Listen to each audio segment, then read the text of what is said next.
Okay, so we'll just wait for a few more minutes and see if anyone else will join for the review session, and then we'll go ahead and get started.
I was just going to wait for a few more minutes as a few more people are joining, and then we'll kind of get started and take some questions. So let's just start in like a couple more minutes.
All right, we can go ahead and get started.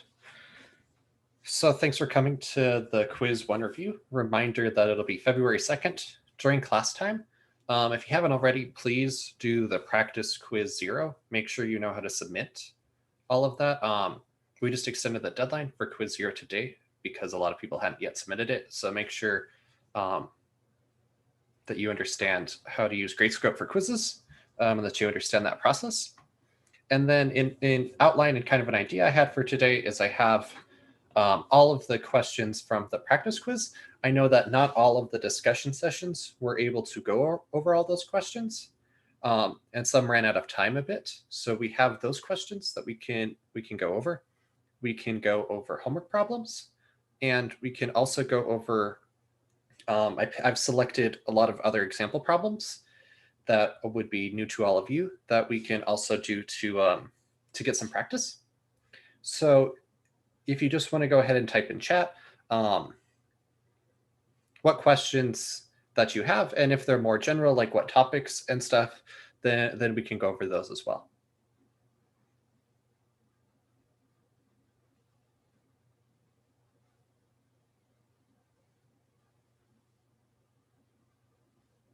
Okay, so we've got some for recursive and closed form formulas.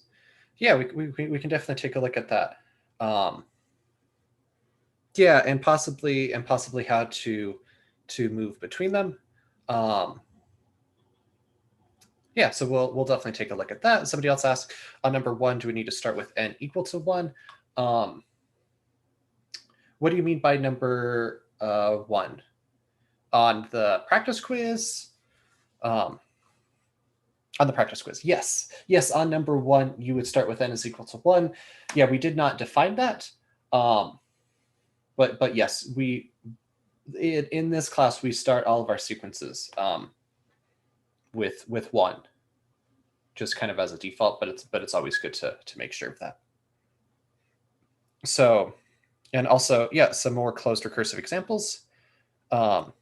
Yes, you could also use n is equal to 0, and that would be fine. On the quiz, we will be explicit, and you will know that in this case we would start with that this recursive formula is valid for all n in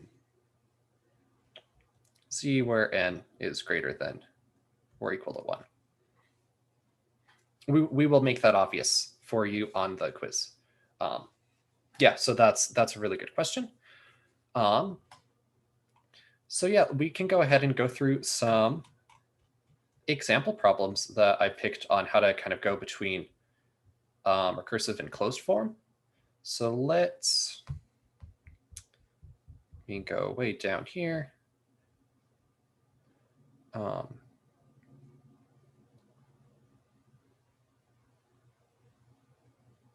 One sec.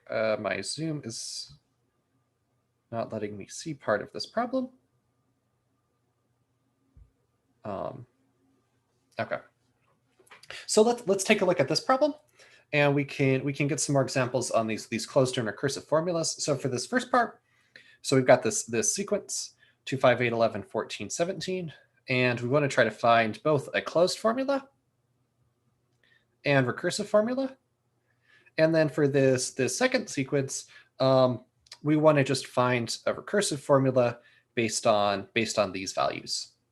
So if you want to just take like a minute or two and kind of think about this problem, then we'll walk through it, and we can kind of discuss and answer questions as we go.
All right, so let's kind of talk through this problem. So let's maybe do a closed formula first, and then we can talk about how we could find a recursive formula. So was anyone able to find a closed formula for this one, and want to kind of give what they found? Yeah, so am I good to unmute and talk here? Yeah. There's only a few of you, so yeah, just feel free to unmute and ask questions and stuff.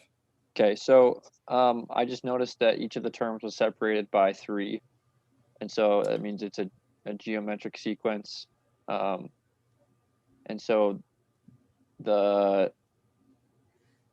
it'll just be dependent on n by some factor, and that factor is 3, so it's just 3n and then plus whatever the initial term is, which is 2. So you're saying this would be a sub n is equal to 3n plus 2? Yeah. And in this case, where are you starting your n at? Where n is starts at 0.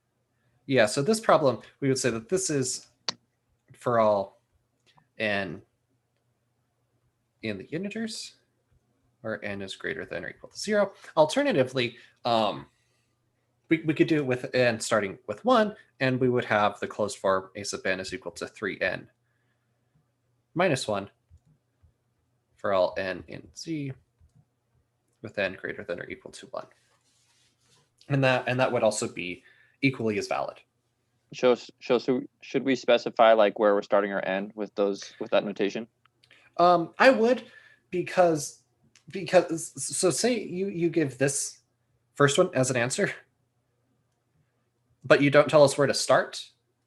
By default, we assume that you're starting with n is equal to 1. This is what's like most typical, and is what's basically used for almost every problem in the book. And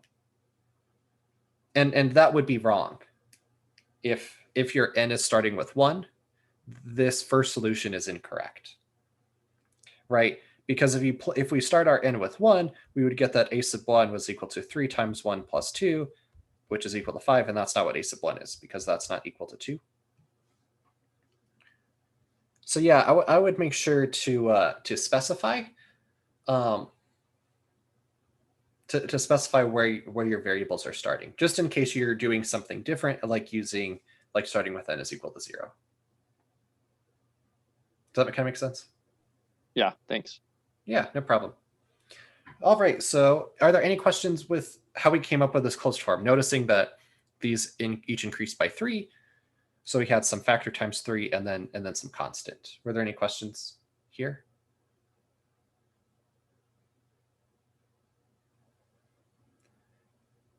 No, awesome. Okay. Now let's go through the recursive form. And for these types of sequences where you're just increasing by a constant factor like 3, it's fairly straightforward to come up with the recursive formula. Because you're just taking what's the a sub nth term is just a sub n minus 1, and then plus 3, because we notice that we're increasing by this constant factor 3 each time. And then we would have a sub 1 starting with 2. And that would be our recursive formula. But let's assume that maybe we didn't see that, or we want to go through the kind of general technique for how to find the recursive formula. What would we do there? Well, we start with the closed formula, right? And to find the recursive, so we start with a sub n is equal to, let me label this as kind of an alternative way, is we start with our closed form, and we solve the nth term in our closed form, and then we can solve for the nth minus 1 term in our closed form. So a sub n minus 1 is equal to 3 times n minus 1 plus 2. And then we can generally use some fancy substitution, and we will be able to get our recursive form. So if we start with this a sub n minus 1, we can simplify this expression here. That'll be 3n minus 3 plus 2. Well, what can we do here? Well, let's maybe rewrite it this way. So this is 3n plus 2 minus 3. And what do we know 3n plus 2 is? Well, 3n plus 2 is a sub n. So this is equal to a sub n minus 3. So we have a sub n minus 1 is equal to a sub n minus 3.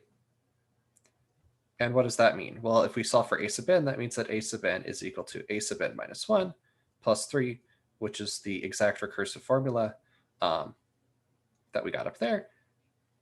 And then we also just need to remember that we always write our initial condition whenever we do that recursive formula.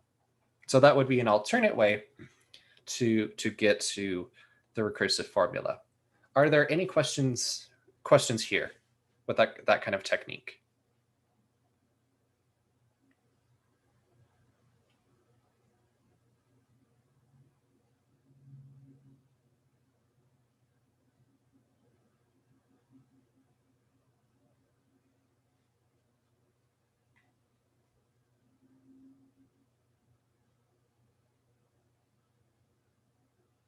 One thing I will say, the Zoom link was wrong on Canvas. Oh no. Where was the link posted? David?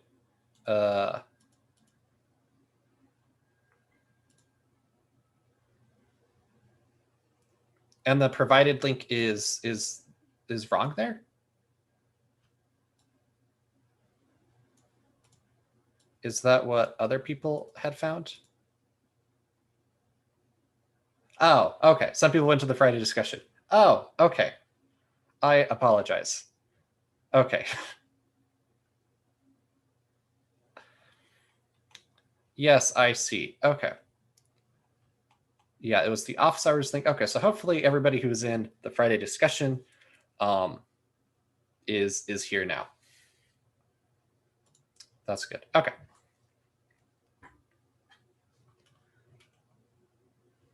Awesome. So one thing I want to mention here is, let me just go through maybe in alternate possible way to come for the recursive formula, because I sometimes think that that's maybe some of the struggle with finding these in general, and just another technique with this exact problem. So let's another way, because sometimes students have trouble with this step, like this kind of figuring out that there's a substitution step here, that we are going to substitute in a sub n and kind of constructing that substitution. Well, another way is we can look at, remember we had our closed form, right? So that was a sub n was 3n. Oh, wait, one sec.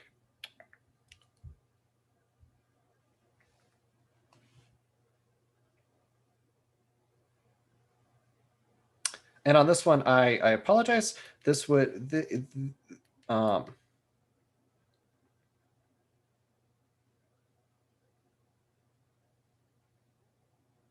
that work? I think, are you talking about the initial condition on, or Yes. yeah, so it should just be a of 0 equals 2 on that last part, just because we Yes. used the other closed form. Yes, that is correct, because we use the closed form starting with n equals to 0 in this case, so we need to make sure that our initial condition matches. Whereas in this case, it's also valid to just start with 1. And it turns out that these both give the same value. That's not always true in general.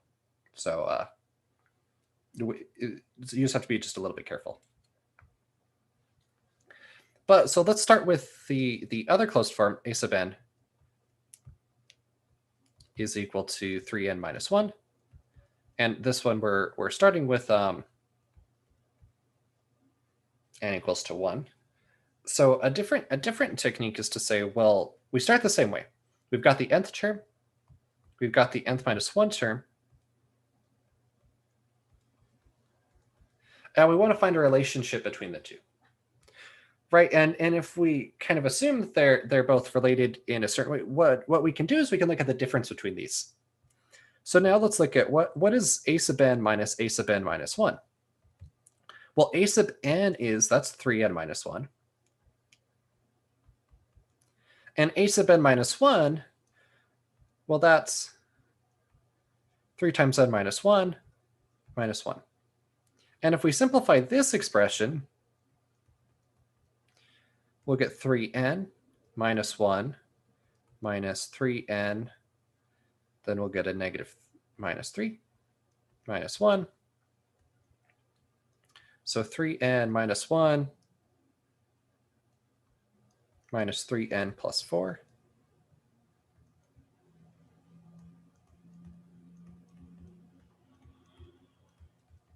So the 3n's cancel out.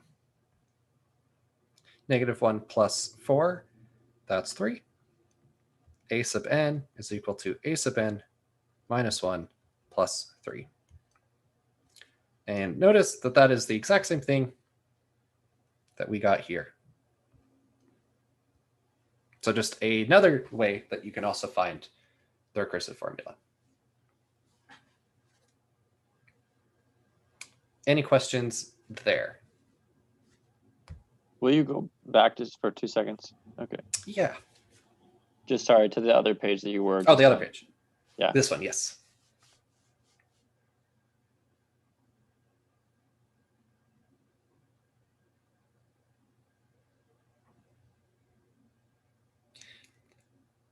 And so the reason why this works is because we're using this kind of assumption that there's this relationship between the nth and nth minus 1 term that we want to find for our recursive formula. So if we can solve for the difference, then we can find the recursive formula. Notice also, this is another way to find it for this problem. Notice that we had the sequence 2, 5, 8, 11, 14, 17. The difference between each two of these was 3, right? What did we find here? What did we have here? Well, we just said that the difference between any two terms is 3. So just by starting with this, we can get to the recursive formula as long as we've got a sequence like this that just increases by a constant factor. And that also gives us the recursive formula. So lots of ways to find the recursive formulas. So hopefully one of those techniques will work for you. I would make sure, though, to at least make sure you know how to do this alternate way, because this is how you can verify. It's a way that we can, using a similar technique, it's a way we can verify that formulas are correct. So if like on the exam, for instance, you're given a closed formula and a recursive formula and asked if the recursive formula is correct for the closed formula, you would use a similar style method. So are there any questions on that first part of the problem?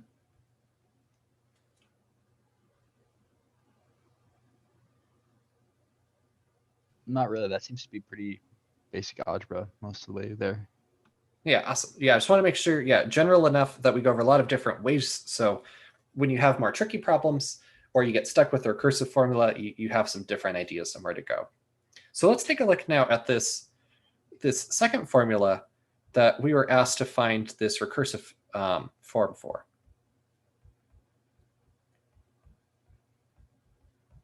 So we had the sequence 2, 5, 10, 50, 500. Wow, little tough sequence there. Anybody have any idea for how they, any guesses on a recursive formula that anyone has found? It depends on the product of the previous two terms, the starting terms being 2 and 5. Yeah, that's a really good, yeah, that's it. So let's kind of go through the process of how we could come up with that recursive formula. So what they're saying is that, well, notice here that, like, if we look at 10, that's just 5 times 2. And if we look at 50, well, 50 was 5 times 10. And 500, well, that's 10 times 50, et cetera, et cetera. So what they're saying is that, well, if we look at this, we can see that the formula is the product of the previous two terms. So a sub n is a sub n minus 1 times a sub n minus 2. And then here, because this recursive formula involves the previous two terms, we need two starting conditions. That a sub 1 is equal to 2 and a sub 2 is equal to 5. Why do we need two starting conditions here? Well, because to know the nth term, we have to know the previous two. So to even get started, we have to at least know two of the terms to kind of get started with this formula. And and you would discover that if you only wrote down one and then say if you just wrote down a sub 1 is equal to 2, you would notice that there'd be a problem, because if you solved for the second term, you would have a sub 1 times a sub 0, and we don't have an a sub 0, and so you would not know how to solve any later formulas. So that would be like your clue that, oh, hey, wait a minute, I need a sub 2 is equal to 5. Yeah, there's a question in chat. So we don't just have to have it in terms of a sub n minus 1. No, recursive formulas are any formula that involves some of the previous terms. A lot of times, and the ones that we've most often been seeing in this class, are just the previous term, a sub n minus 1. But there's other types of recursive formulas that involve the previous two terms. For example, we looked at like the Fibonacci sequence, right? And the Fibonacci sequence was the sum of the previous two terms. So sometimes we'll involve a sub n minus 1, but additional terms like a sub n minus 2 as well.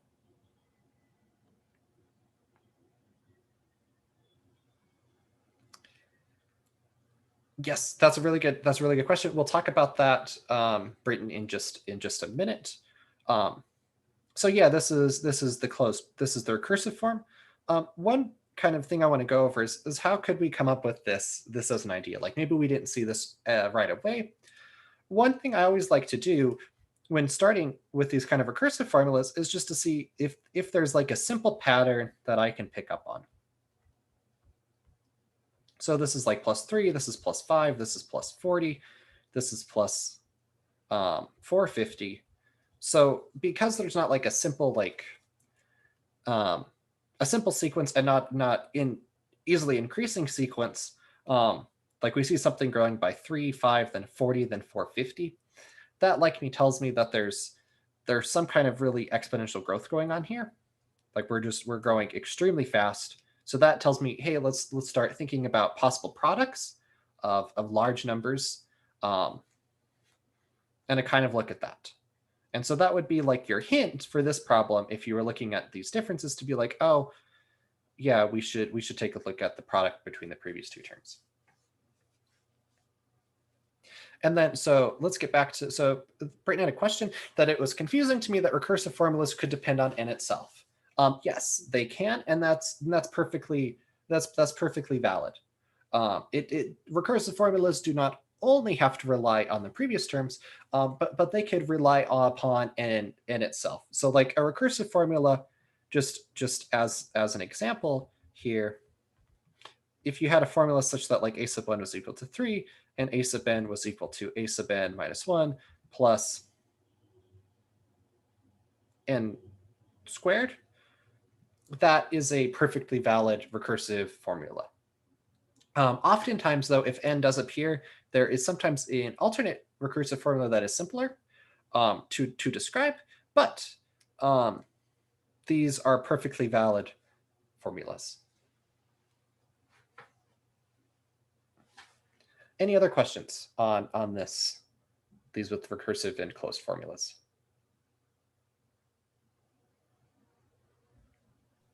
So if on the quiz, we're given a problem where we need the recursive formula and we find one which depends on n, will we be docked points if we mention that as opposed to the simpler one? No. You won't be docked any points as long as it's a valid recursive formula. So you're involving some type of the previous term, like a sub n minus 1. It's a perfectly valid recursive formula. So for a lot of these problems, there's actually several different recursive formulas. And in general, there's generally quite a lot of recursive formulas actually that you can write for simple sequences.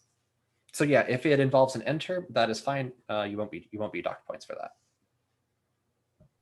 Thanks. Excuse me. Yeah. Could you talk about the homework one, problem 1? Yes, we Then, could. change the closed one to the recursive formula. Sure, we can talk about that. Just before we leave this one, any other questions? Nope. Awesome. Okay. Yeah, we'll go to the homework one problem. We can talk about that because I know at the start there were a lot of people saying that they wanted to see more examples of closed and recursive forms. So we certainly can talk about problem 1 on homework 1 for a bit of time too. So let me find homework 1. Somebody, David asked, are there easy ways to go from recursive to closed? In general, no. It's very tricky to go the other way, and in general, no. For this class, it will often just be some pattern matching for how you can come up with closed formulas. Just in general. Yeah, okay, so for homework 1, we had this recursive formula, or this closed formula, excuse me, that a sub n was equal to 2n divided by 2 plus 1. And because we didn't specify where the n is starting, we assume that n is starting with 1. If we don't specify, that's just what the default is. And then we were asked to write the first 5 terms of the sequence. And if we write them out, we would discover that a sub 1 is the square root of 2 plus 1, a2, and I'm going to write this in a little bit of a weird way, but it will help us find a pattern. A sub 2 was the square root of 2 squared plus 1. A sub 3, the square root of 2 cubed plus 1.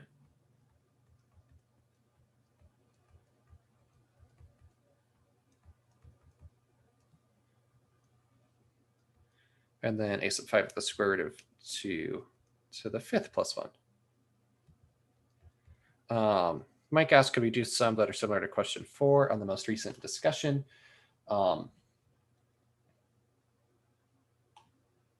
Yes, we probably could later. Yes, just remind me about that.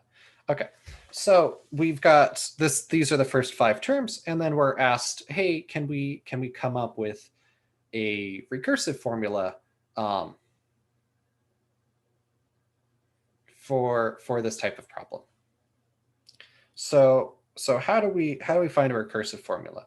Well, what we could do is we could try to take a look at like the difference between the terms. But what you will find is that this will become quite messy quite quickly. Because like, well, what's the difference between these 2 terms? Well, the difference is 2 minus the square root of 2. The difference here is 2 to the 3 halves minus 2, and it may be a little bit tricky to see how we could find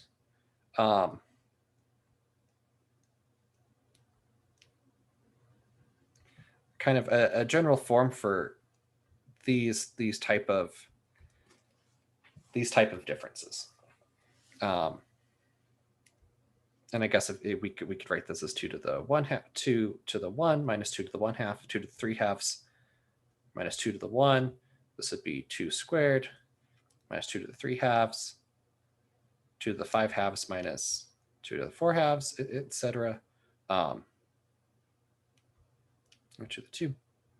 And so that may be a bit tricky. But some of you were probably may have been able to come up with a formula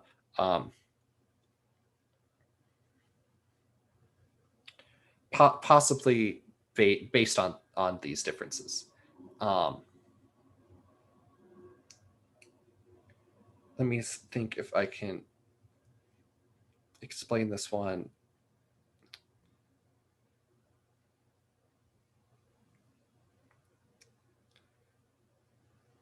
Yeah, and so yeah, somebody says that they subtracted 1 to see the pattern better, and that would certainly work.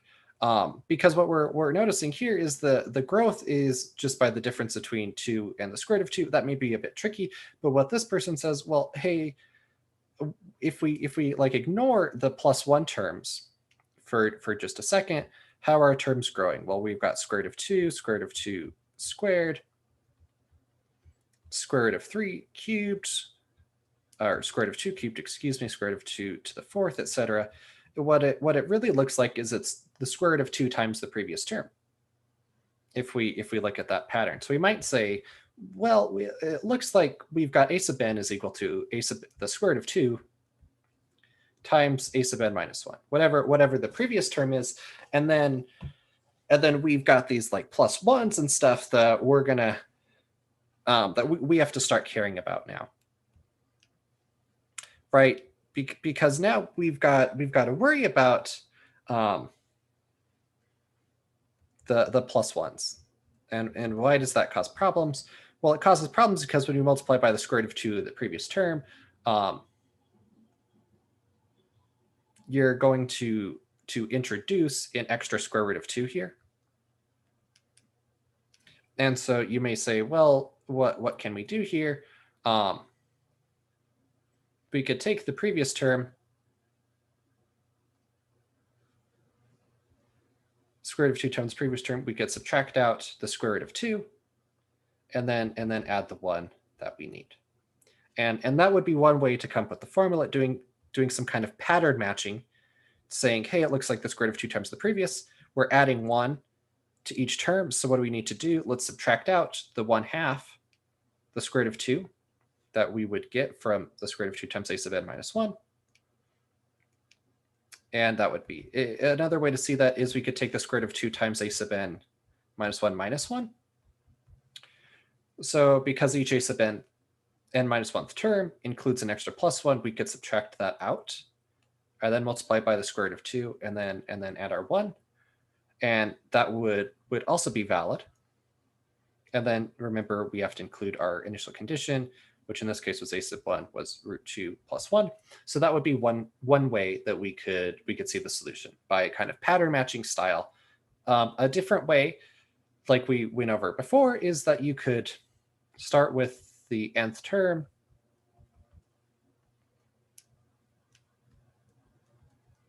and then look at the n minus 1th term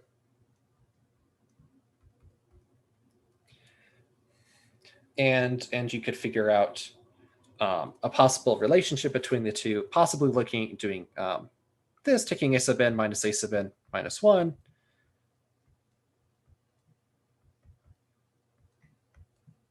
and then subtracting these out. And then if you simplify this, you would end up with the same kind of recursive formula that we got above. But this will take just a little bit, the algebra is just a little bit tricky here. So I don't want to spend too much time on it because we've spent about 40 minutes on kind of closed and recursive forms, and I want to make sure we can get to other material as well. But are there any other questions with this first homework problem?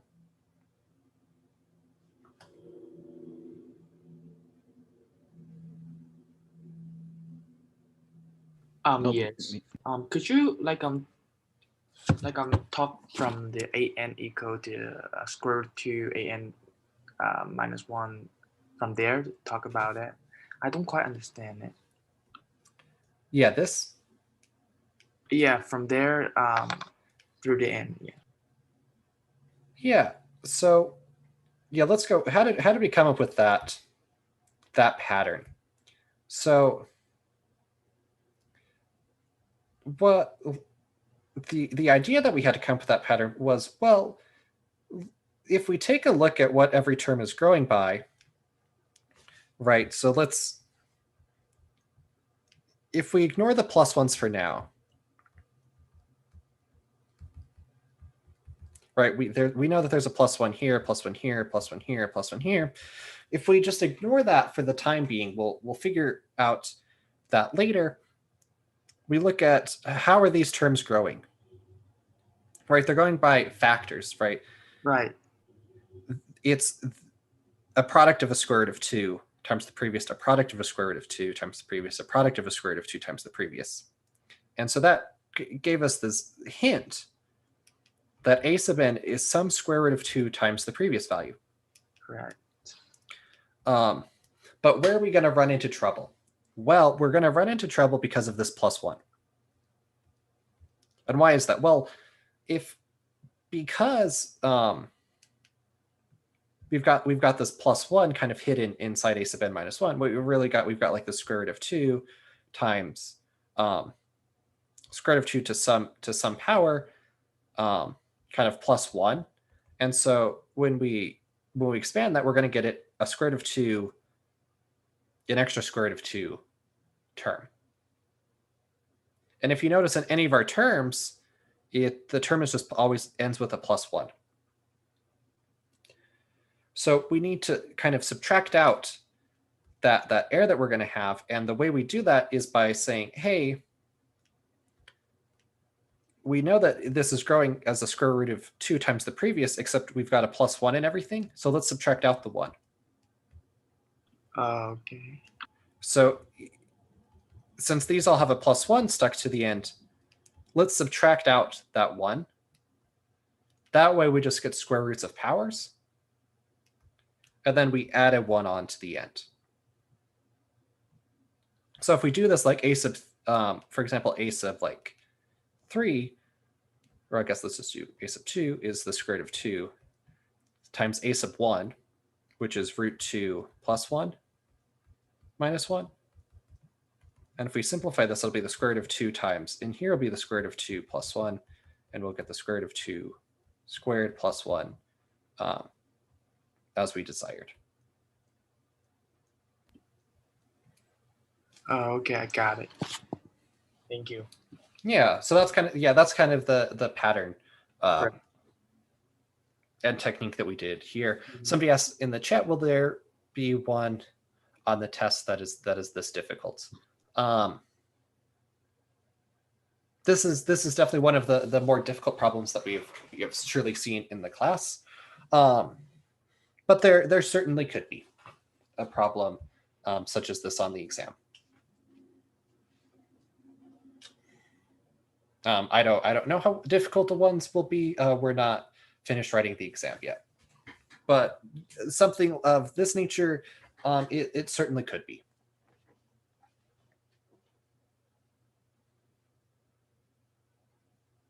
So just a question. If we do those problems on our test, like quiz, do we have to write out all the process, write out all the process, or if I just get some crew to do this question and I don't have to write out all the process like that. I just get the answer directly. So is it will deduct our points or? Yeah, you will need to show your work on the exam. It is not just sufficient to just write the answer down. If at least if you at least want to be like eligible for like partial credit as well. So let's say that you get an answer that's wrong, like you write a recursive formula and it's wrong. Mm. But you don't like maybe show some scratch work and stuff. You may not earn partial credit on that problem. Oh, how is the problem just the answer is pretty obvious and everyone could just write out the answer, the formula they ask for. Is it still be partial credit or? Yeah, for this quiz it's a little bit tricky because some of them are a bit straightforward. Like for example, in the practice quiz, when we're just writing the inverse of a statement, it is pretty straightforward. But there are little places where you can show just a little bit of like work and a little bit of thought process. Okay, thank you. And that's like what we're looking for in future quizzes. The work you will need to show will start to increase quite a bit. And that's where it's really critical that you show your partial credit. It talks about this if you read through the online exam rules from the template for Quiz Zero. It'll talk about all this and making sure that you show your work.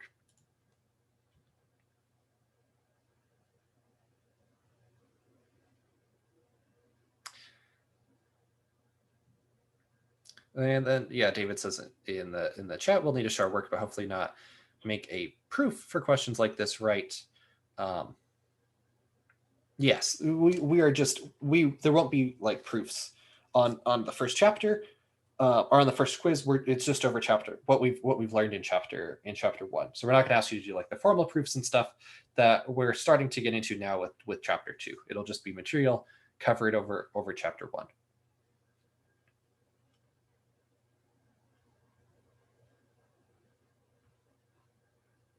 Awesome. Okay, so we went over several problems for closed and recursive formulas. Were there any more questions on this type of these type of problems?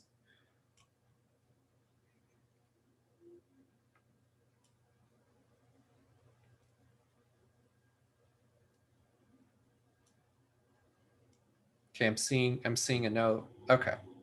So let's move on from the recursive formulas. I have a little poll here, and we can kind of get a guess of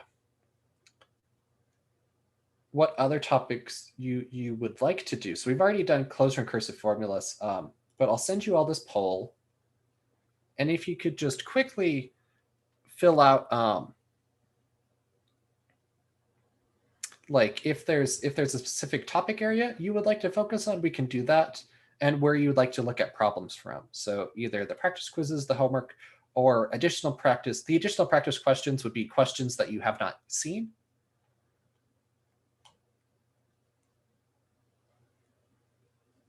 And then I'll kind of use this to base what areas we'll focus on next, just because we might not have time to get to everything.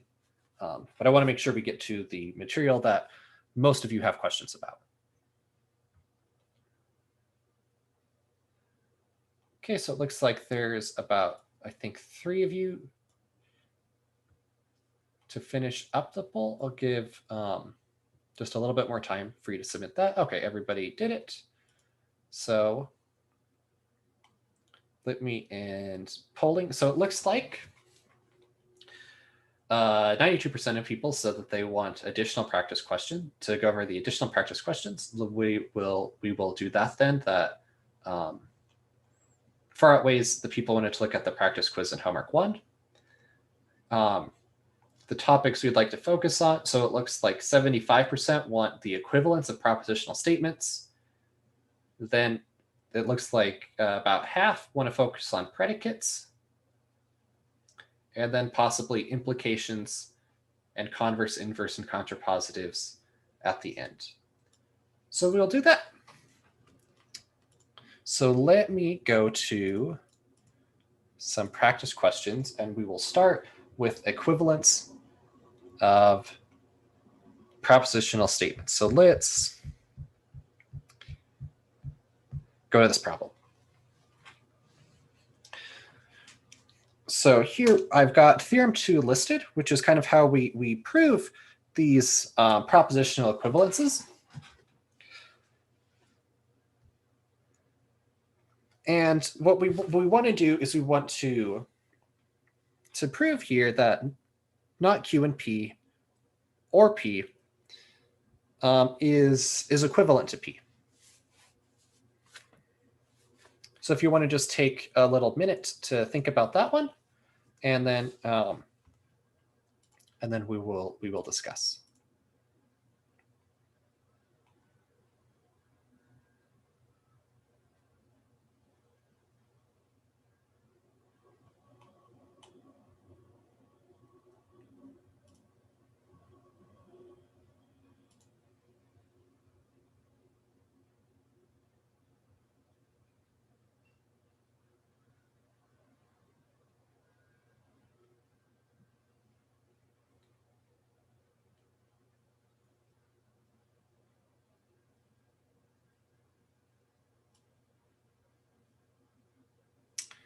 All right, so let's go through this. Yeah, absorption after associative. Yes, that would be one way to prove this. So let's. Does anybody want to say like what rule they applied first?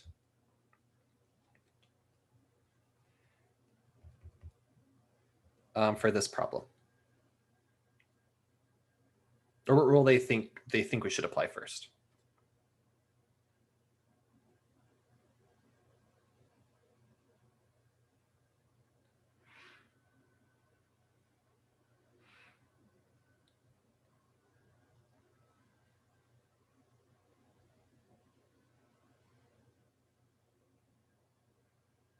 Okay, so somebody says distributive. So we have some people saying the distributive rule. And yes, we could do that. What I'm guessing you're looking at is this P or Q and R, and we can kind of distribute this across like this. That could work. However, we would need to do commutative beforehand, right, in order to do that. So this is equivalent to P or not Q and P, right, by commutative, I'll just write the little letter A, just to denote the label of commutative here. Somebody asked, will we get this table on the quiz? Yes. Yeah, if you need to use this table, we will provide it for you.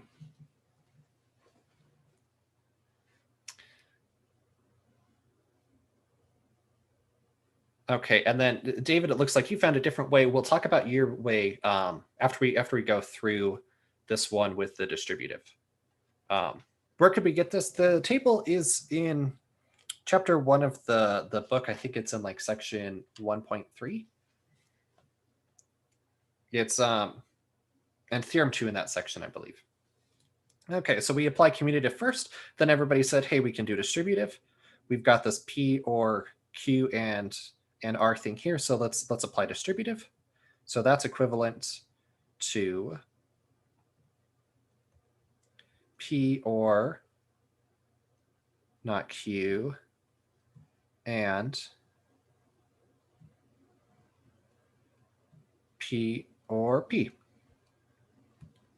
Right, and that was by C. What would we do? What would we do next?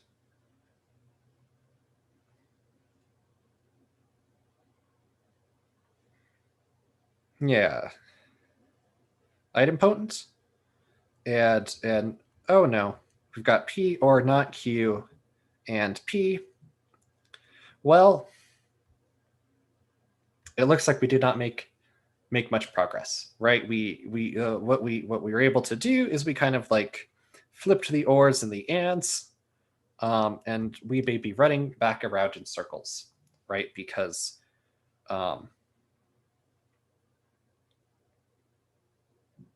where would we go from here? Well, it's a little bit difficult to see. Did anybody get here and have any idea on where to go next? Anything easier to see, or? I think here you can use the commutative again, and then use absorption. Yeah. So maybe we thought we were going in circles, but yeah, it looks like there's a way out of this with absorption here. We've got this P and P or Q, and then we've got this P and P or Q here. We'll need to use commutative just like you said first. So that'll give us a P and P or not Q. Or excuse me, that'll be by the commutative A. And then that's equivalent if we apply absorption. That's equivalent to just P.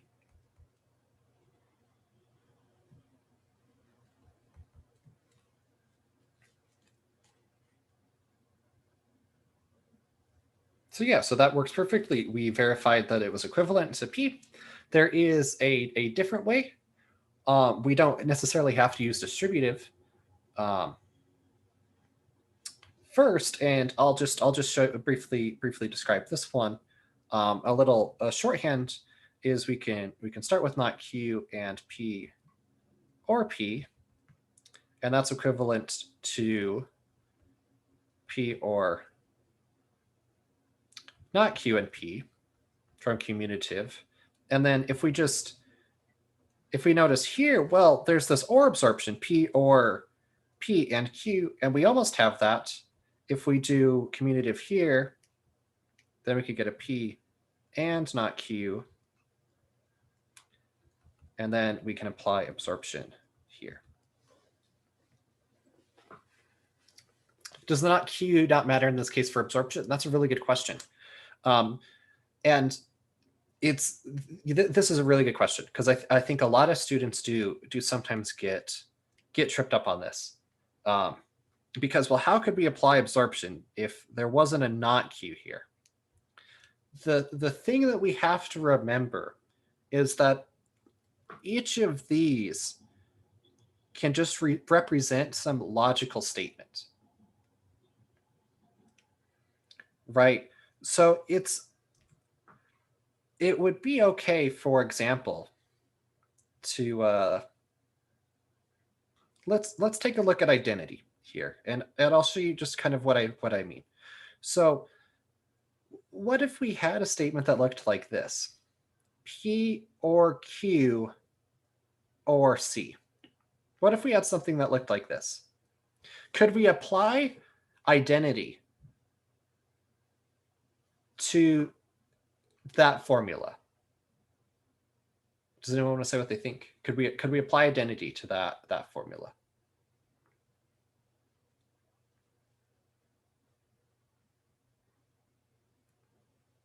Yeah, somebody in chat says yes, we could. We could apply identity and say that this is equivalent to P or Q. Why is that? Because we're like representing when we're using these formulas, it's kind of like we're doing like a little substitution. And we're saying, hey, in this, this P means this whole expression, P or Q. And then this or C, that matches that C there. And so that's what we're doing. It's kind of like a pattern matching technique that allows us to do that. And there's kind of a substitution going on underneath. So that's why when we look at the absorption rule, right, it's okay for us to apply it even though there's not a not next to that Q, because we're substituting in kind of not Q for that letter Q. So that's why it's okay that the not Q is there. That was a really good question. Does that clear up any confusion on applying the rules with those not values? Awesome. Yeah, clears it up a lot. That's great. Awesome. So did we want to, so for those of you, there were like 75% of you that said you wanted to see equivalence of propositional statements. Does this help? And did you want to see another problem?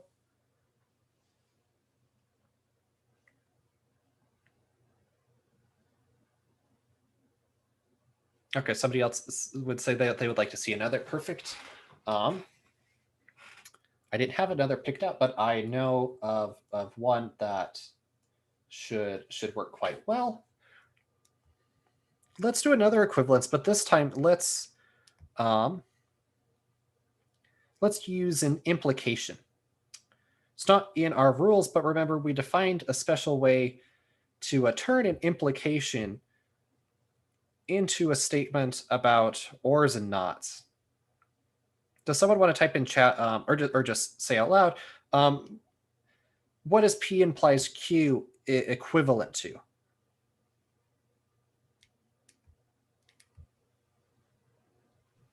Not P or Q. Yeah, not P or Q. So let's use that fact to do another kind of proof. So let's prove, instead of this statement, let's prove that X implies Y implies Z is equivalent to X and Y implies Z. And you can use the fact here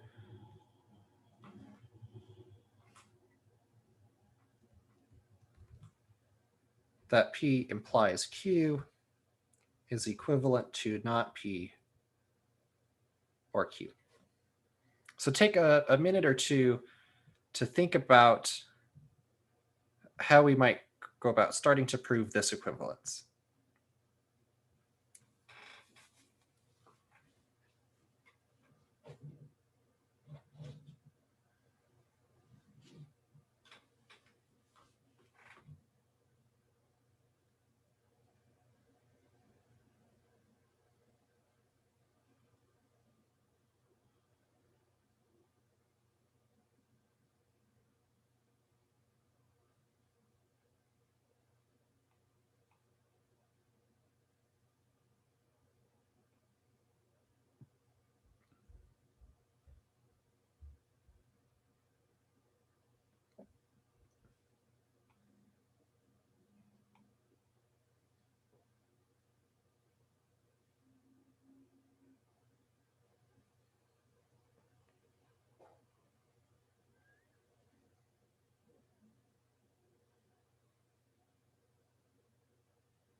All right, hopefully you had a little bit of time to kind of start thinking about that. So I just rewrote the problem up there, what we're trying to prove.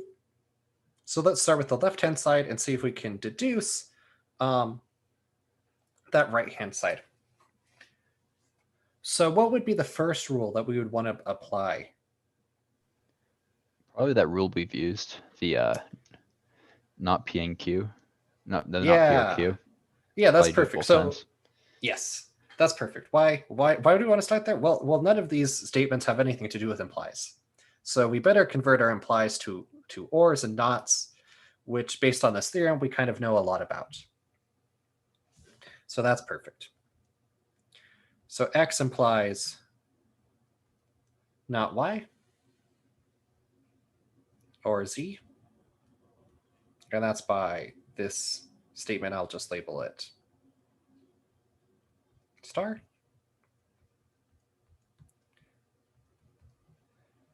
And then we can do the outside one. So that'll be not X or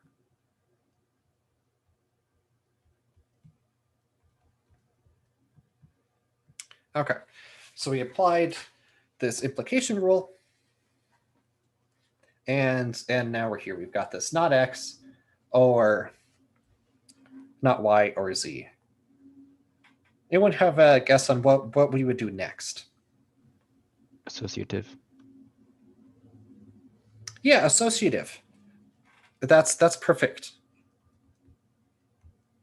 Now, why would associative be good? Let's just think about like why would we think that this would be a good next step? Well, if we look at the statement we're trying to get to, X and Y are in parentheses, so getting them kind of grouped together, that's a good start.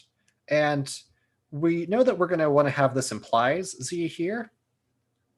So in other words, we're going to want to have something not like something or Z, just kind of looking ahead. So getting stuck with an or Z here, that looks pretty good. It looks like we're headed in the right direction. So that was associative B. And then what would be the next rule?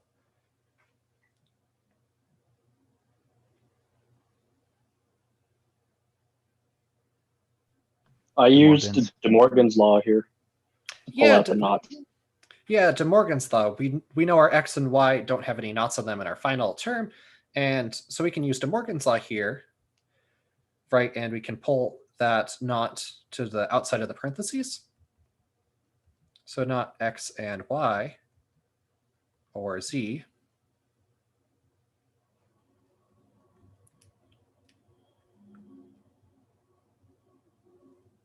And then what would be the last rule that we'd apply?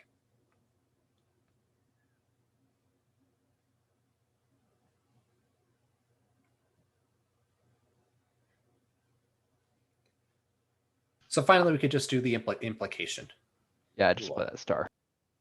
Yeah. Right, we've got not something or Z, so that'll be X and Y implies Z. And what we called star. So notice also here for the person who's asking questions about the not earlier, notice how we do like a lot of substitutions throughout this problem in order to kind of use the implies and all of those. So hopefully that kind of clears up that as well.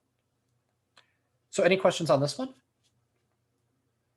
If we're writing the star property in a proof, would we just say like by the properties of implication or something like that? What would you say? Yeah, that would be fine. We could call it. Yeah, we could call this like a property of implication.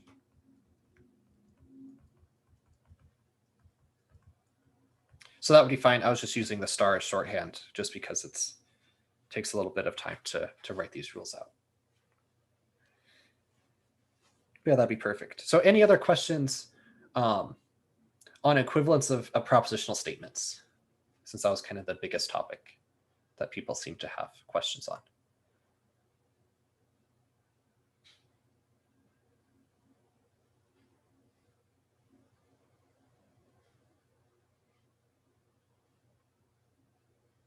Okay, it looks like nope. Awesome.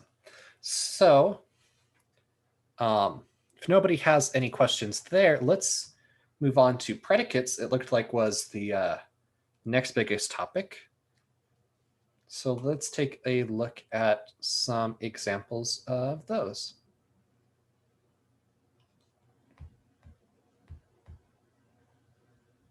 So here's one, and then I'm also gonna take we'll take like a 3-minute break as well, just because we've been going for about an hour, and it's sometimes hard to keep doing math this long.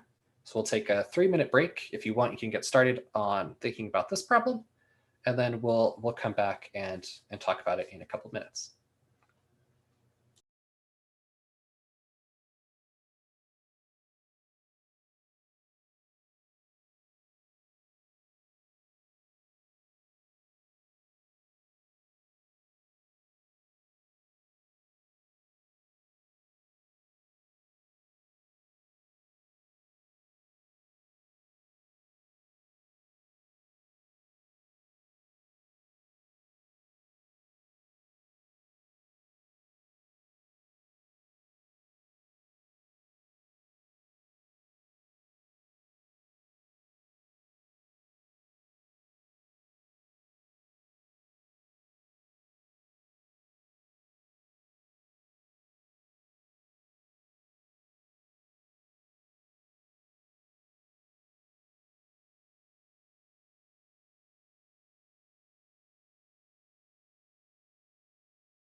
Okay, so welcome back.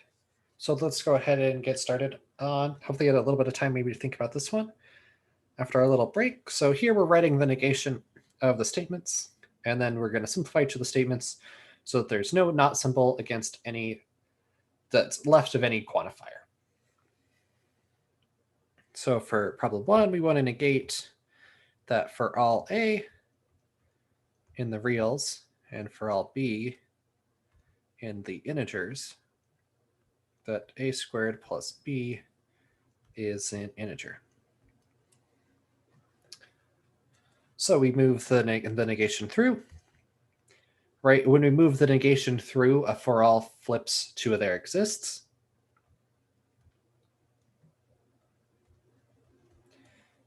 When we move it through the for all, again, that switches to there exists.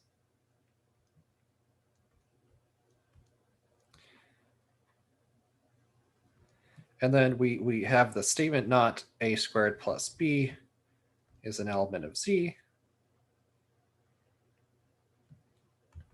And the problem doesn't necessarily ask us to, but we can negate this as well.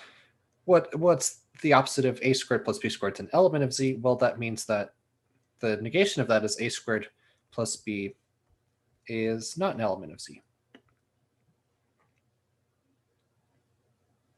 Any questions with this on this first problem?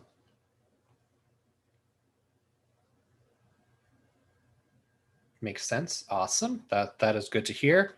And we can do the same thing for the second one. If we negate for all x, a, and z, that there exists a y in the reals where x is equal to 2y, negating a for all turns it into a there exists. Negating the there exists turns it into a for all. And then negating x is equal to 2y, well, that's just x is not equal to 2y.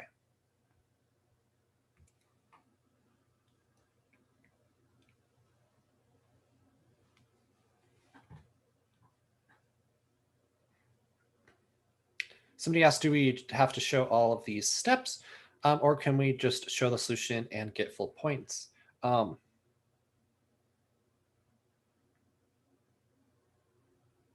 If the solution is correct, yes, I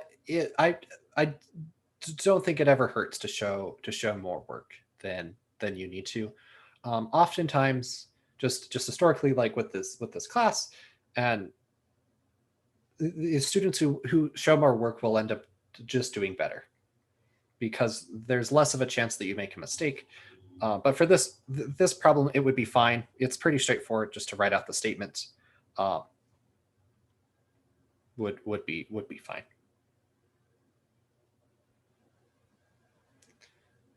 If you want partial points, that's where showing more work can kind of help with that.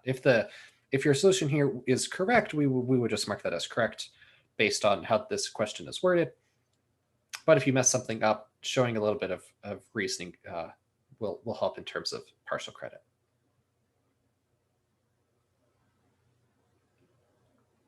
Any questions on this problem about negating predicates and quantifiers?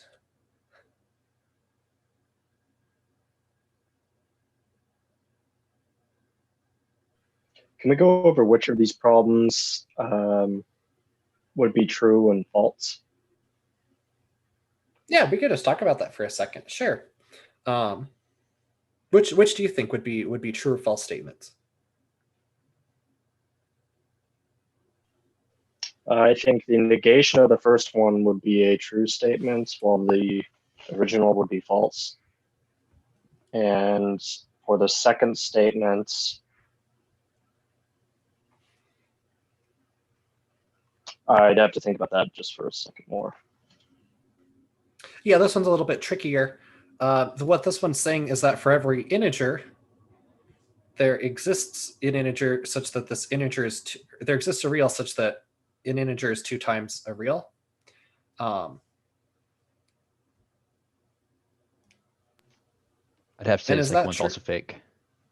Or what'd you say? I'd say the second one's also false. The second one is false, you would say? Yeah. So Because you're if you saying put, that's... Yeah, go ahead and explain why.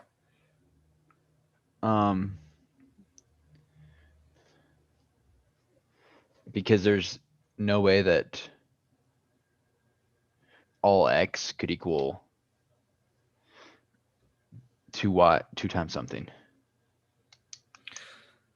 So that's a good idea and good way to think about it. But consider this. what if we let y be equal to 2 divided by x? Or excuse me, whoops, not 2 divided, x over 2. Because the statement is for all x, for every integer there exists a y. What if I pick the y to be whatever x is and divide by 2? Is this statement true? I guess you're right. Yeah. That's true. Yeah, this one is true. And so that means the negation of the statement is false. And this makes sense, right? What the false statement is saying is that there exists an x in the integers. So there exists an integer such that for every real, x is not equal to 2 times y. Well, no, we in fact can find an integer where that happens, and that's what we did here. If you just let y be equal x divided by 2, then it works.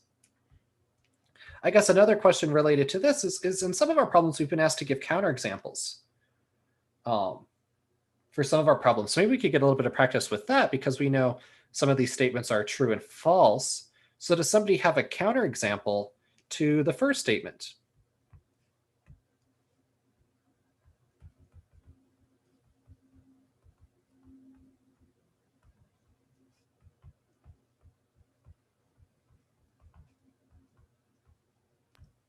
I think setting a or b to any irrational number would be a counterexample. Sure. So for a counterexample, right, we just have to show it's true for one thing. So what value for a do we want to pick? Pi. Pi. And what value for b? 5. B is equal to 5? Then yes, pi squared. Well, okay. Yeah. Plus 5. And that's pi squared is certainly not an integer. So that is not in Z. And that's all we would need. This is our counterexample.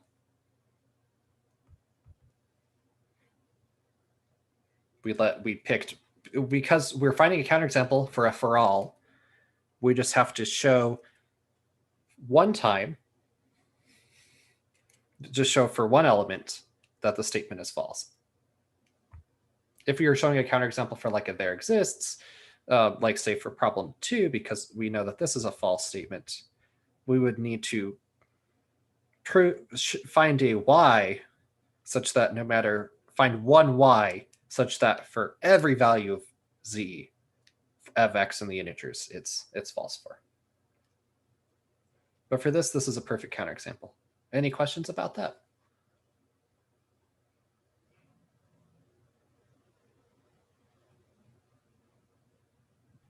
I have a question. Sure, yeah, go ahead. Just want to know what's difference like if the symbol X is in front of the or symbol, like how is their position changing, like it means something else? Could you give me like an example of what you mean? Like here, like the symbol for, and if the in front of the, if like for all a's to the real number, and then the second symbol should be x's, like something to the real number, and is it if the x is y in real number in front of the for all x in integer, is it will cause different answer, like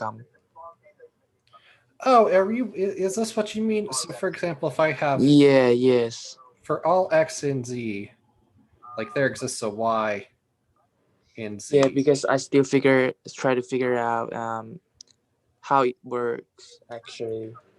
Are you asking if that's the same as like this? Oh yes. Is this question, are these two statements equivalent? Mm-hmm. The problem is, so is it the negation true or the original true, so like that, and I'm trying to find out. So in general, switching the order of quantifiers changes the meaning. And I can talk about that a bit here. But that's not quite what we're doing when we're negating these. If you notice when we negate these, we keep the A and B in the same order and the X and the Y in the same order. Right. But we're just negating the symbols here. The for all turns into a there exists, and a there exists switches to a for all. But we can't swap the order, and I'll give an example of why we can't change the order of quantifiers. So let's consider this statement. For all x in Z, there exists a y in Z.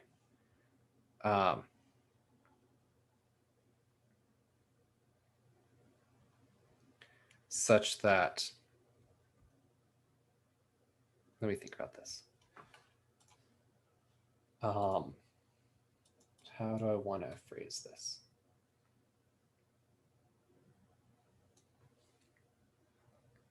Yeah, x greater than y. Could you make it x plus something equal to something? X plus y equal to something, yeah, like that. We could, but I'm just using this to demonstrate that the swapping the order is not true. Oh, okay. So if I do this statement,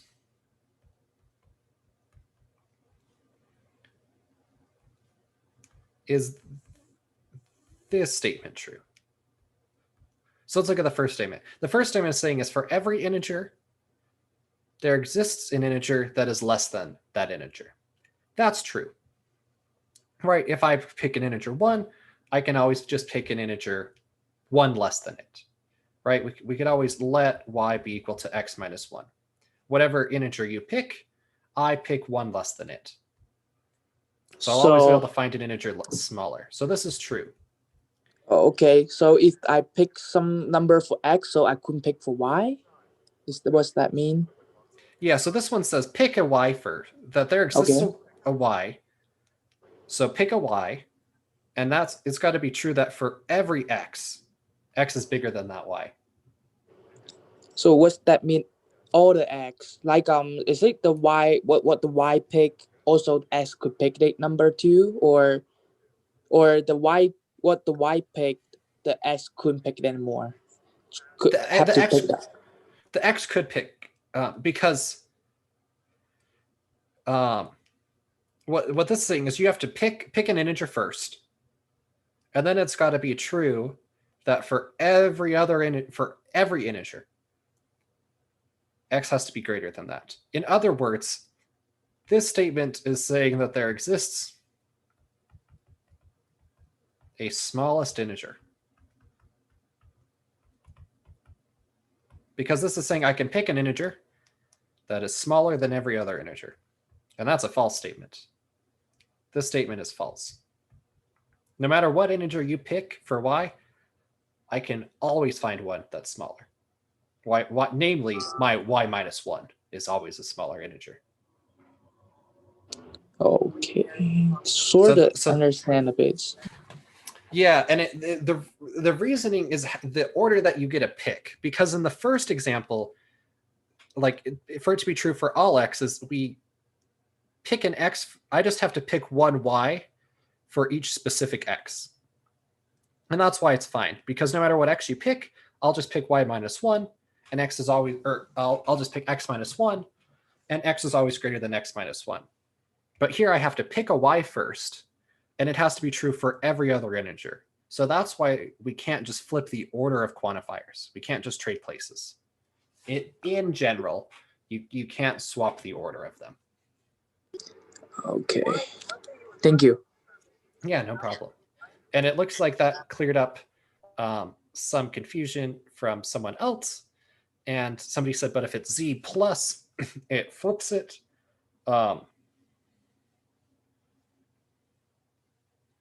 Z plus, this one is still false. You would need a greater than or equal to sign.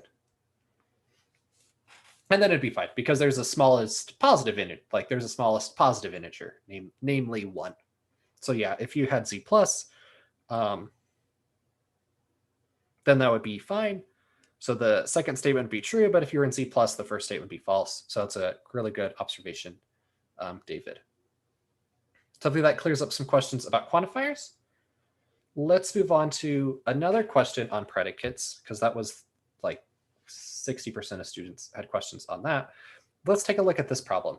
So we're going to convert these following statements into a statement that uses a predicate and then quantifiers. And to give an example of kind of what we're thinking for this problem, so let's take a look at number 1. So if n ends in 5, n is a multiple of 5. And we want to convert this to a statement with predicates. So let's introduce a predicate that means n ends in 5. So let's let E5 of n mean the statement n ends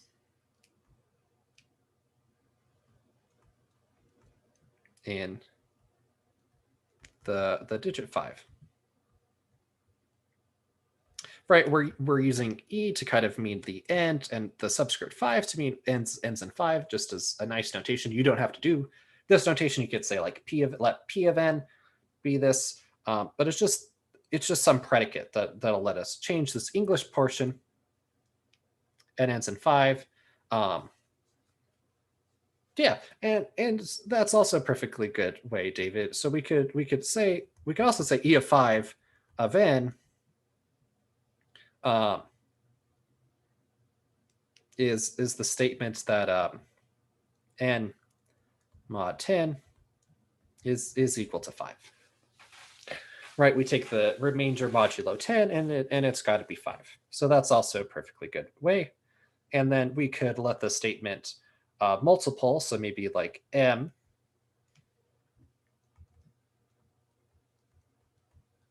represent that n is a multiple of 5. So we could write that in this case in English.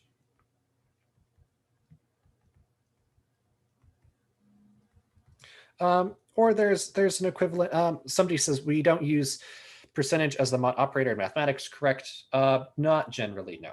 The standard notation is to use the word mod, like this.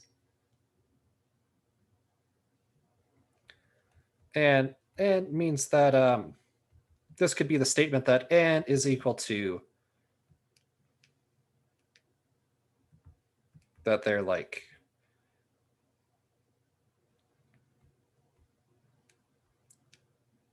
that n is equal to 5k for some k in C. Or we could also say if it's a multiple 5, then equivalently we could say that like n mod 5 is equal to 0.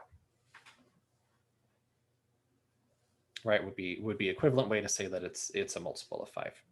And then how could we convert? So we've got these two predicates, E5 of n and M5 of n. What would be a quantified predicate that would represent this first statement?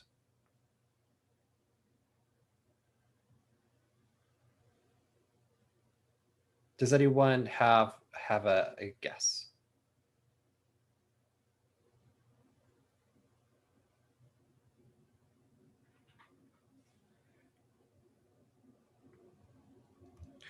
Well, for one, we could say that for all n, since we're asked to introduce this quantifier, we'll say that it's true for all n. E5 of n implies M5 of n. If n ends in 5, then n must be a multiple of 5. So that's what this quantified predicate says. And I should put a domain for all n in C.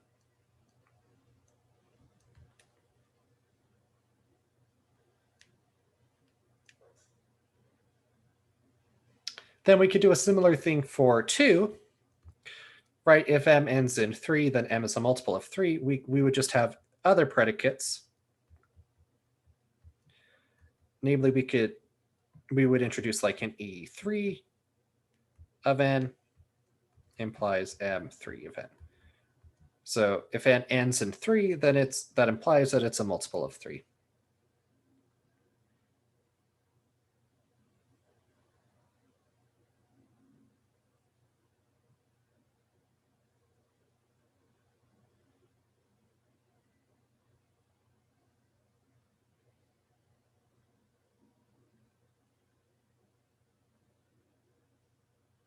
And then for 3, right, if n is a multiple of 5, then n squared minus 1 is not a multiple of 3.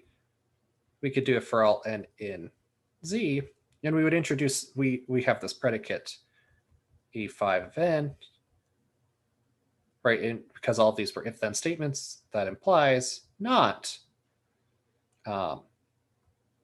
E sub 3 of n squared minus 1. If n is a multiple of 5, then n squared is not a multiple of 3, and that's what this statement says. Are there any questions here, kind of converting these English statements into predicate statements? Somebody says, how about proving 3? That seems like fun. It's not actually true. These were just predicates. This one's not actually true. Namely, 25. So 5 squared minus 1 is equal to 24, which is equal to 3 times 8. So the second statement is not true.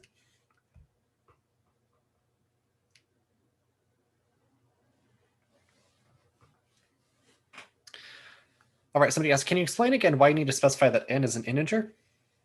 Yeah, it's just this problem doesn't like tell us what domain we're over, but because we're talking about n's in and multiples of, we know we're talking about like integers, and we just need to like define where is n coming from, right? When we talk about E5 of n, we need to say we're looking at like the integers or something to tell us where our domain is. Like, if you don't tell me where your domain is, right? If you just tell me like for all n,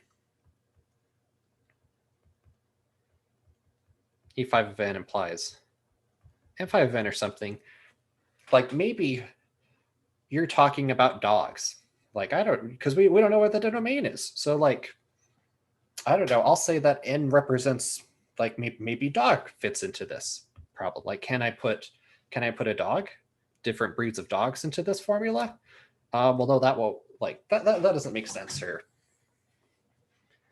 you could just throw, if you don't specify the domain, we could just imagine like anything. This statement is true for like anything.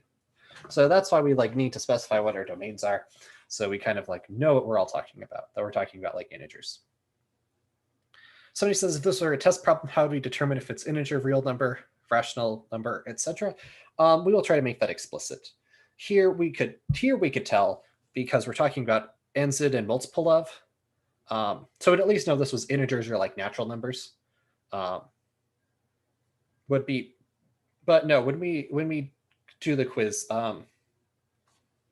we will try to make sure it's explicit. If it's not,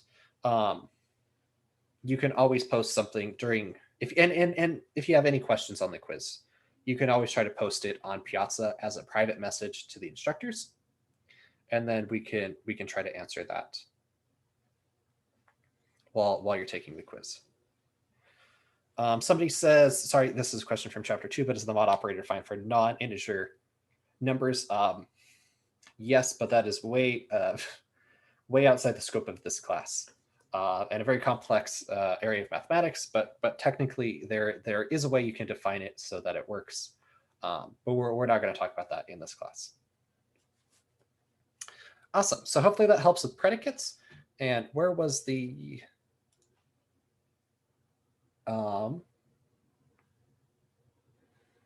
there were some questions on implications and converses were kind of the next biggest. Do I have anything? with implication? I'm not sure that I do. For those of you, it was like 30%. What questions did you have on implication? And I can try to see if we can go over some of that.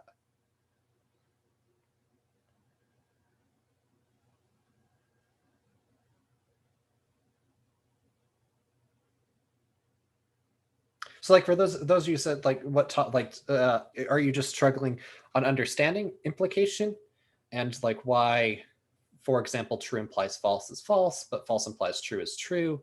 Or was it on like converting English statements into implication statements, or kind of what was the question there?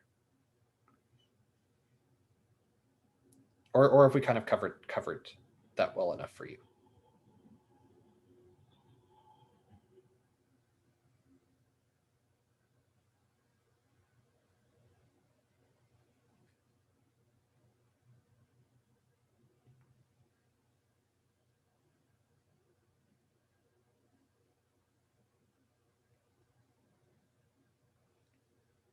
So no questions then on implication, or like just on anything I could try to help focus on for those? Okay, so somebody says, okay, I was wondering how when making truth tables, when the hypothesis is false, the implication is true. Perfect. Yeah, this is like the hardest thing to understand with implications. You know, I get it. This stuff is tricky, and it takes a little bit of time to think about. But let me go through an example. Professor Cohen kind of went through it a little bit, but let me consider this example. So let's let P represent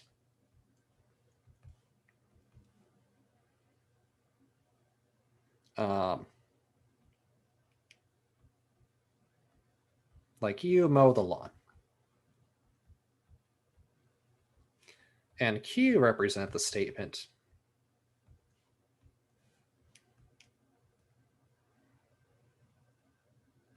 then you get paid. So then let's just say I'll pay you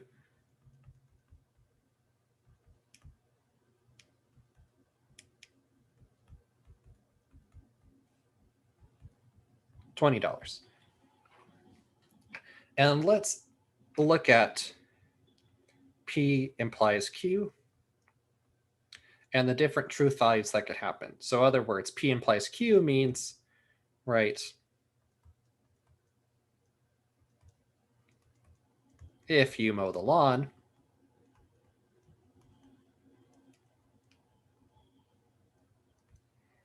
then I'll pay you $20.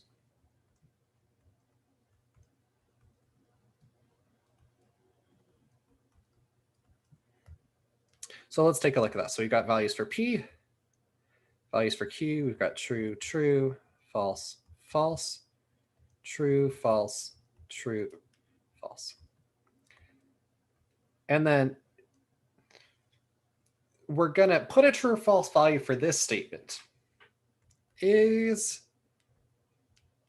and then we're going to look at if somebody is lying.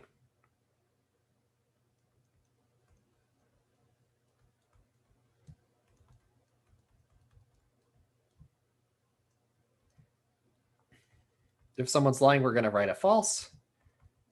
If not, we will write true. So if everybody's telling the truth and keeping their end of the bargain, then we'll put down a true. And if there's a false, if somebody is lying, we're going to put down a false statement. Mike asks, will this YouTube live broadcast be available to review later? Yes. Yes, that's the whole, yes, that was the idea with us broadcasting live, is that as soon as this review session is done, the video is posted and you can go back and watch it immediately. So yes, this will be made available later and it'll stay up for you. So let's look at this. Okay. So if somebody's lying, we're going to write down false. If everybody's telling the truth, we're just going to write down the truth. If everybody held their end of the bargain. So let's look at the first statement. True implies, or P is Q and Q is true. So that means that you mowed the lawn and I paid you $20. Is everybody telling the truth? Like, did everybody uphold their side of the bargain? Yep. Yes. Everybody upheld their side of the bargain. You mowed the lawn. I paid you $20. That looks pretty good. Everybody upheld their end of the bargain. Right. We'll focus on the middle two last. So let's do the last one. False implies false. You don't mow the lawn, and I don't pay you $20. Did everybody uphold their end of the bargain? Yeah, everybody upheld their end of the bargain. You didn't mow the lawn, and I didn't pay you $20. So we all upheld our side of the bargain.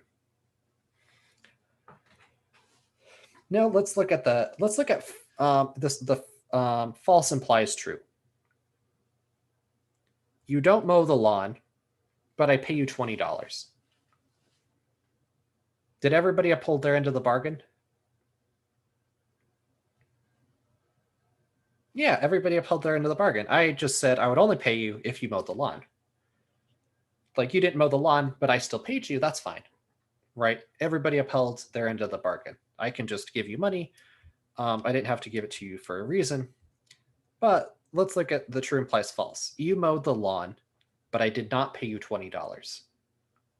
Did everybody uphold their end of the bargain? Yeah, no, not everybody upheld their end of the bargain. So that's why it's false. So this is the truth table for implication, right?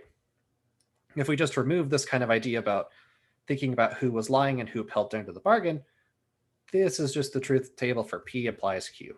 And that's why it's this. The only time it's false is when you do something, but I don't do what I say. You mowed the lawn, but I didn't pay you $20, the money I said. So I was a liar. The statement is false.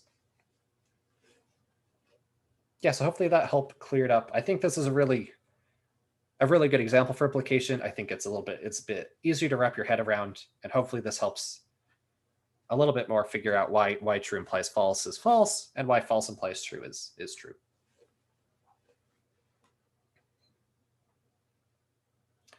All right, let's do a problem because we've got about like 10, 15 minutes left. Let's do one on converse and inverse, kind of the last area some people had questions.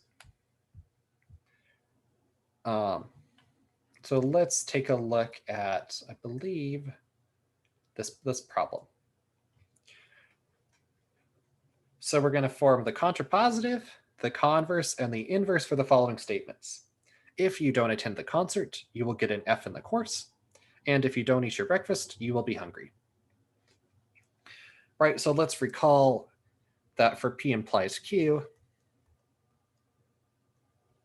Right, if that's our standard, what then is the contrapositive?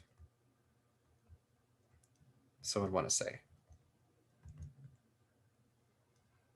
Of P implies Q. So right, the contrapositive is not Q implies P. We flip the order and negate. Is the contrapositive always true?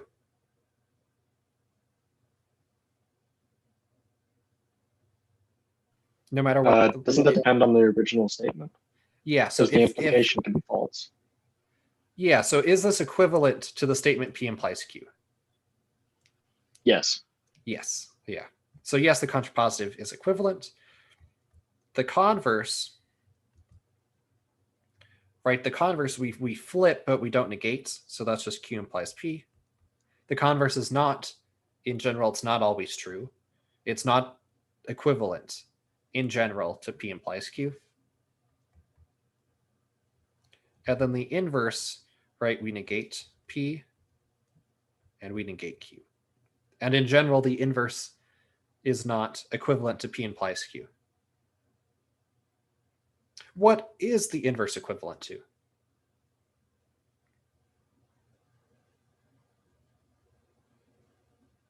Is it the negation?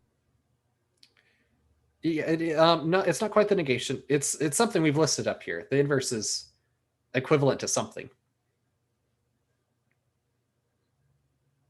Yeah, Or the inverse is converse. yeah, it's equivalent to the converse. So these two statements are equivalent, and the P implies Q and not Q implies not P. These are equivalent. And you can see that like the inverse is just the contrapositive of the converse. You swap the P and negate.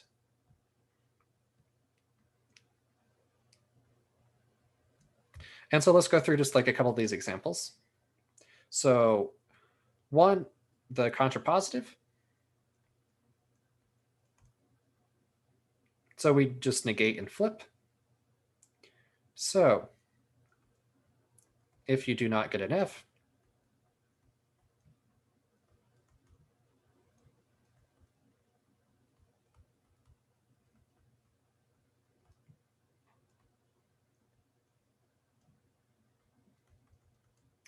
then you will attend the concert.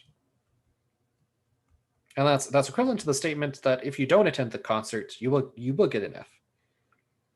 Because if you didn't get an F, it had to be the case that you will attend the concert. So that's the contrapositive. The converse, we just flip. So if you get an F for the course,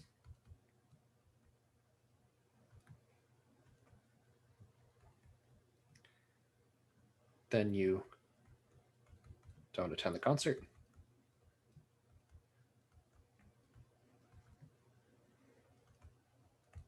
And then the inverse, we just negate both sides. So if you attend the concert,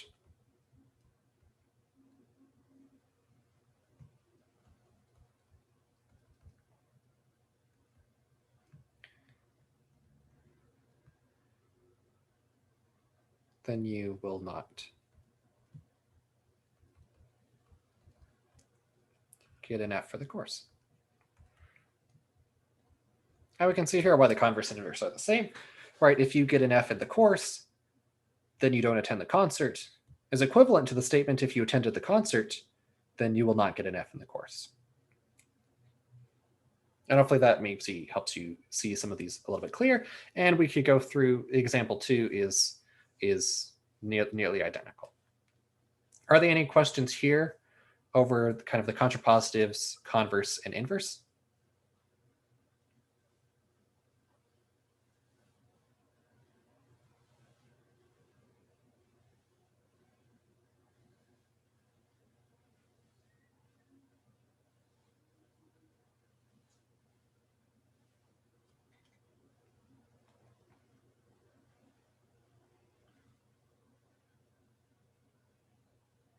Okay, I'm not seeing any questions then, so I'll assume that's okay.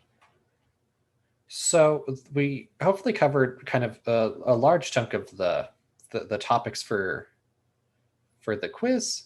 This wasn't exhaustive, certainly, but hopefully it helps you with some of those areas. Just in the last little bit of time, were there any last minute questions that anybody had?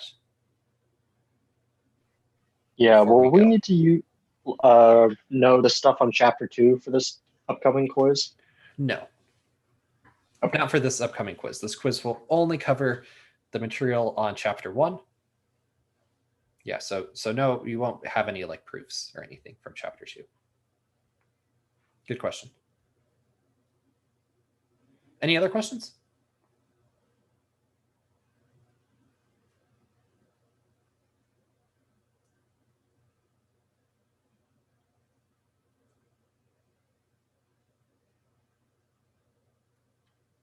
Awesome. So if there's no other questions, then I guess we can end a few minutes early. So just as a reminder, if you have not already done so, please take quiz 0. It's just a practice submission for you to get used to Gradescope. And the reason why we want you to do it is number 1, to make sure that you know how to sign the pledge page,